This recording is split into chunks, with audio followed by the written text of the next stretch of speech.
Oceanside, California, on my condo balcony.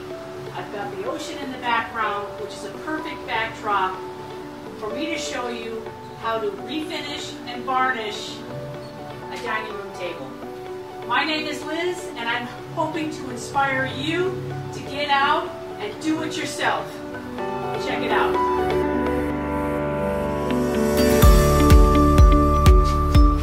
So I want to tell you why I started this project. I moved into a condo and I wanted to upgrade my furniture to something more beautiful. So my sister took me down to David Allen's. It's a showroom in Solana Beach, and they have gorgeous, beautiful stuff there. They have slabs of wood that are just absolutely gorgeous. I saw this slab of acacia wood in the showroom. I took a picture of it. Here it is right here. I just fell in love with it. It has a large crack going down about halfway. It's got a gnarly hole, but the grain, the color, it's just absolutely beautiful. I went home, I slept on it overnight. I just decided that it was worth the money. This is super gorgeous. I just loved it with the cracks and the holes in it, and the grain is just so beautiful. So I bought it, and I hired their delivery crew to bring it out to my condo. I mean, this thing weighs a couple 100 pounds. I don't have a garage. I do not have a workshop. I have a balcony, and that's fine. I cover it overnight with a tarp to protect it while I'm working on it. Now, it came from the showroom with one coat of varnish on it.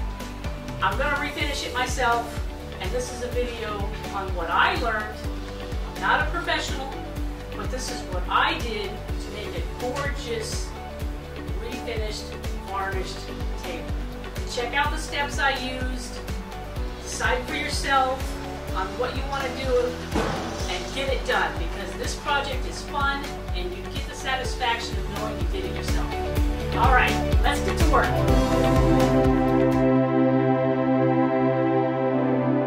So I want to talk about practicing on the bottom side.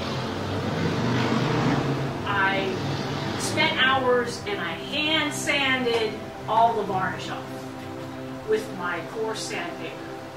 And then when I thought I had everything perfect, I had everything going with the flow of the grain, with my sanding marks, I went to my medium and fine grade sandpaper. I thought I had it all perfect. I dusted everything off, and then I varnished. And varnish is like magic. It brings out the grain of the wood, the beautiful colors, and it gives it a super high gloss shine over everything. It's freaking phenomenal. But with that first coat of varnish, I found several areas where I could have sanded better. There was white splotches where I missed some of the varnish, and there was dark spots where there were some gouges that I missed. So I wished I would have sanded better. I wish I would have known about these spots prior to doing that first coat of varnish. But it's the bottom side, it's the practice side, so I went with it. Then I did my second coat of varnish and my third coat of varnish with some fine sanding in between coats. So let me show you the series of photographs of me doing the bottom side of the table. We have my finished sanding, we have the first coat of varnish, we have the blemishes that came up, and the third and final varnish coat that I did. So I'm ready to start the top side of the table and do a perfect job.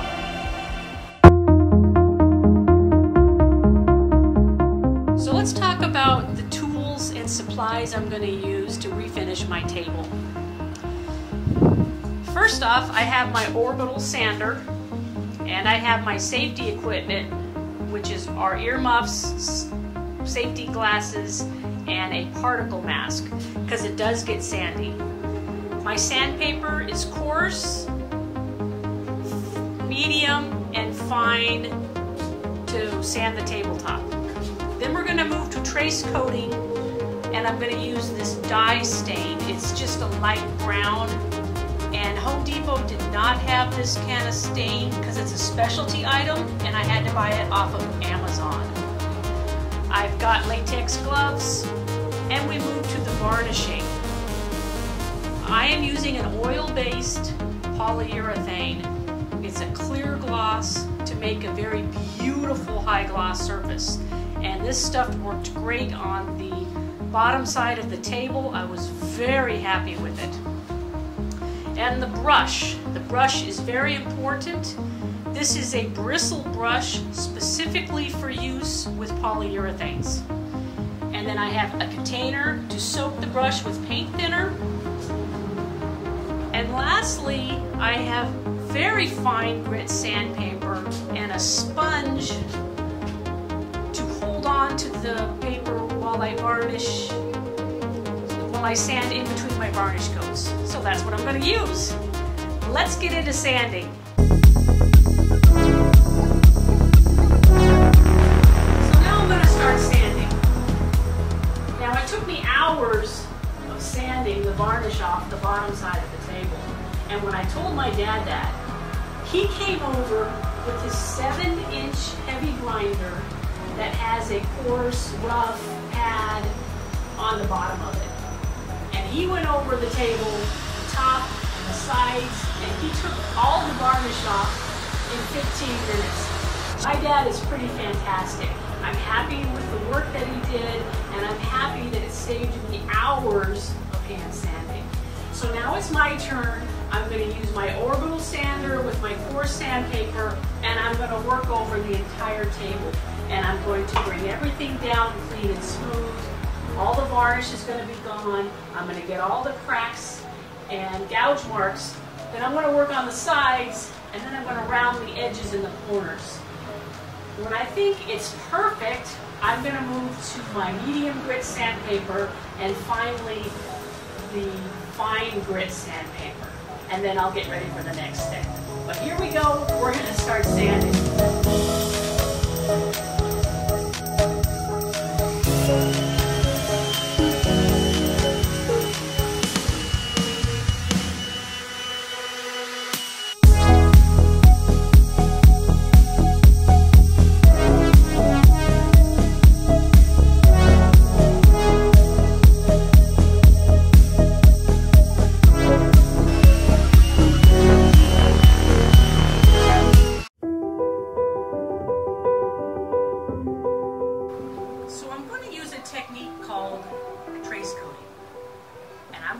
This brown dye on the surface of my sanded wood that I worked on. And it's going to show me two things. It's going to show me how good of a sanding job I did and whether there's any varnish areas or scratches or blemishes that I still need to work on before we varnish. The second thing it's going to do, it's going to bring up the grain, enhance it, and I'm really excited to see what this product's going to do. So let's get our rag and let's start.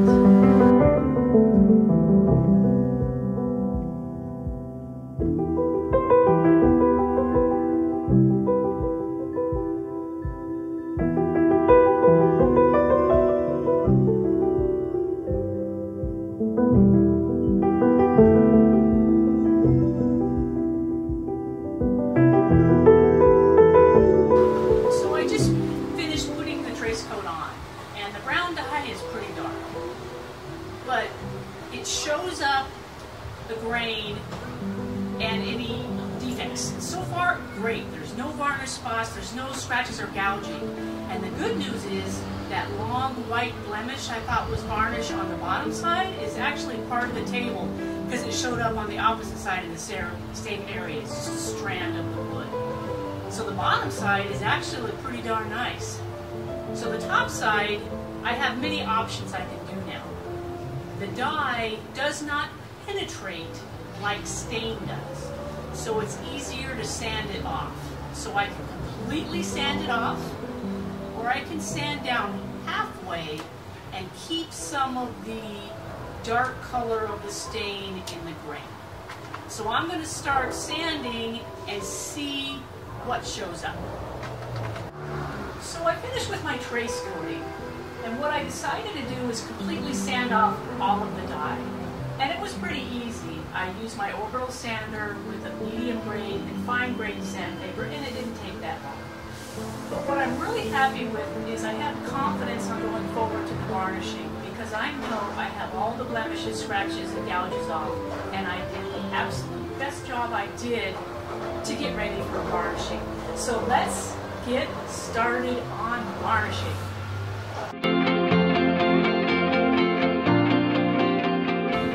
So today we are varnishing, and I really enjoy this part of the project.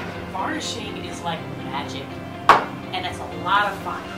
So what I'm going to do is I'm going to put the varnish on the whole table. I'm going to fill in the cracks, make it a nice thick layer. And once I got it all covered good, I'm going to take my brush and I'm going to go lengthwise down the entire table, uniformly, over and over again, and I'm going to let it set. I'm not going to touch it, because this varnish has a window to work with. And once it turns sticky, there's nothing you can do with it. So let's go have some fun. Let's varnish the whole table. Alright, so don't shake the can, just gently open it, stir it just to get it good, because if you shake it and you really slosh the stuff around, you're going to get bubbles that you don't want.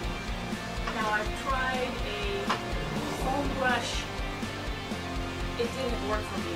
It put bubbles in it, it wasn't consistent, it wasn't strong enough, it was more flimsy, so the bristle brush is really the way to go. So I'm going to mix my varnish, and I'm going to start.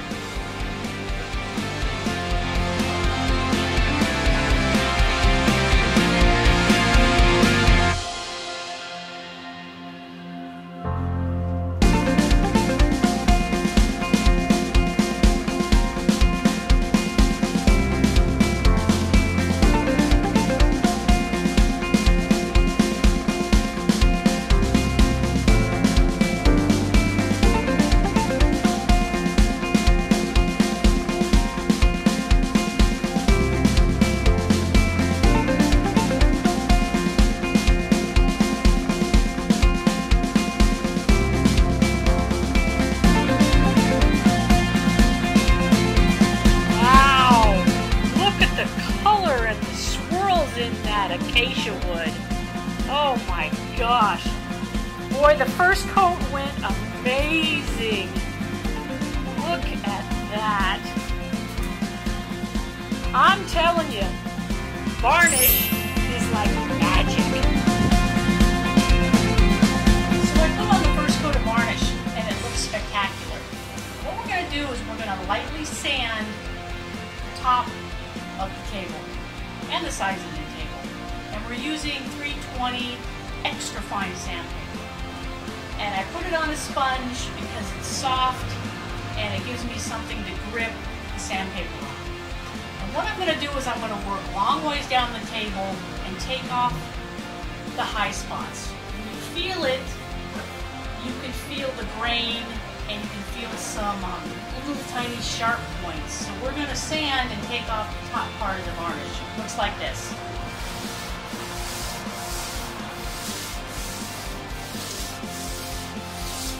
That's all you need to do. You can feel it, and now it's pretty smooth. There's a couple white marks from the scratches of the sandpaper on the varnish, but my second coat is going to completely cover it and make it disappear. So let's start the second coat. So I'm going to go over some varnishing tips that I've learned as I've been working on the table. I know I'm going to varnish today. My brush has been soaking in some paint thinner overnight, and I need to get this completely dry. So I bring it down to the varnish, I wipe most of the paint thinner off with a towel, then I shake it over an old towel on the floor, and I'm getting all the liquid off the bristles. Then I turn it upside down, and you can see these drips that are coming off. There's paint thinner underneath the metal bracket of the brush, so I keep shaking until I get everything off of it. I paint it a couple times on my old towel, then I set it in the sun and let it dry. This is also what you're going to do when you're done with the brush and store it, because this brush is going to last a long, long time. So while my brush is drying, I'm going to tell you just a few other quick pointers. I do half of the table at a time when I put a new coat of varnish on. And when I go and do my lengthwise stripes to get everything smooth, I get down at the end, and I get down about 45 degrees, and there's a glare that comes over the table when you're at this angle. And you can see where there's some thin spots, or there's some kind of object or debris that has stuck in my new varnish. So you need to get those objects out. You need to put more varnish on and put it over the thin spots and the spot where the object was, and then do your final coat. Remember, you have to work fast because this stuff turns sticky really quick. So then I do the other half, check it,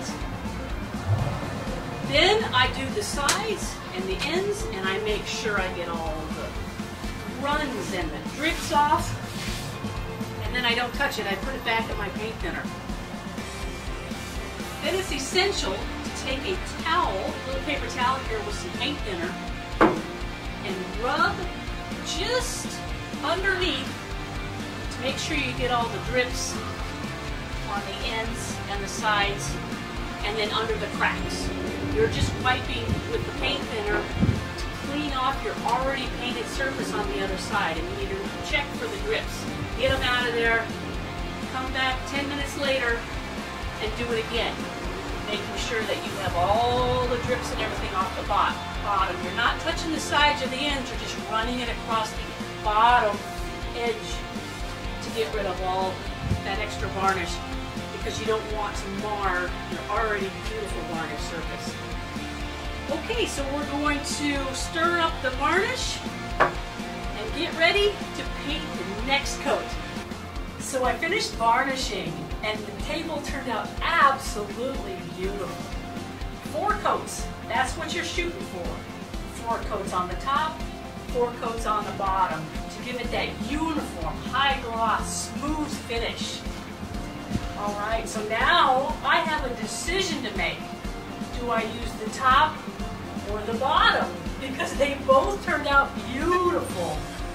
So check out these 2 photographs of the finished top and the finished bottom.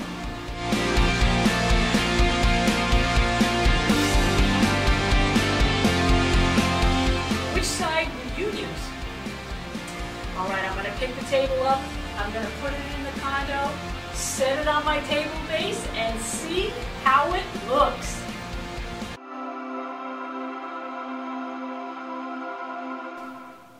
So I'm going to talk about my table bases. First off, when I got the slab of Acacia wood from David Allen, it was way too long for my dining room table. So I wanted to cut off 18 inches. To do that, I put 2 2x4s on my sawhorses and laid the slab across it. My dad helped me, and we used a skill saw, circular saw, and we cut the 18 inches off. But the blade of the skill saw wasn't deep enough, and there was a 1/2 inch left over. So we used a hand saw to cut the rest of the way, and it was easy to manipulate the slab on the 2x4s to get the saw in and to separate the grooves so there was no cracking or splintering of the wood when they went into 2 pieces. So now to start thinking about the base. Now my father and my sister are metal sculptors. They do TIG welding and metal fabrication to make beautiful pieces of art. So I came up with a simple design to use a stainless steel frame and legs for the 2 tables. I practiced with the small one first. And it was pretty simple. It has a 1x1 frame with 2x2 inch legs. So we welded it up and we polished it up to a mirror polish, and I attached the top of the table to the frame with legs. I'm very pleased with it. So then I move over to the dining room table, and this is just a larger frame, and it's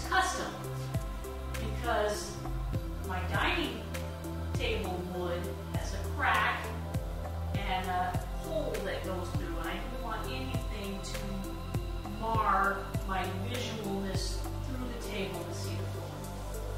So I made a custom table, and that just has an open area for the crack in the hole, with the support in the middle instead of on the end. So I used a 2x2 frame and a 3x3 leg. It's all stainless steel. We welded it together and then we mirror polished it. There are 2 sheets of stainless steel on the ends with drill holes, so I have something for the lag bolts to attach up into the dining room table. So let me show you a couple photos of the fabrication process. It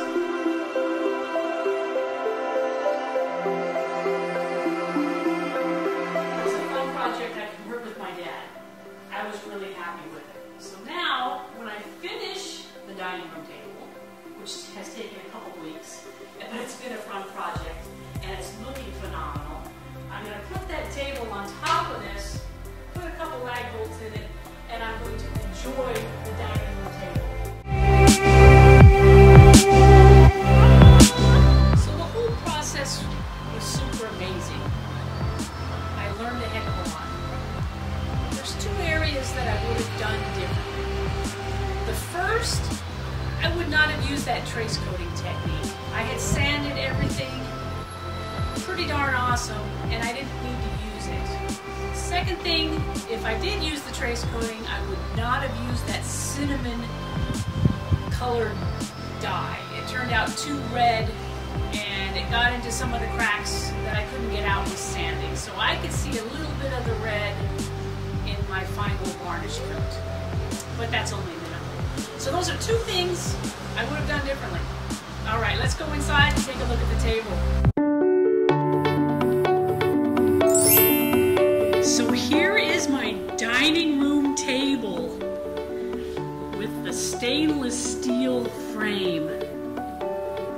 Boy, it looks good. I ended up using the top side, the one that I planned on. There it is with the stainless steel mirror polished table legs. And then you've got the cracks that go straight through all the way to the floor. So boy,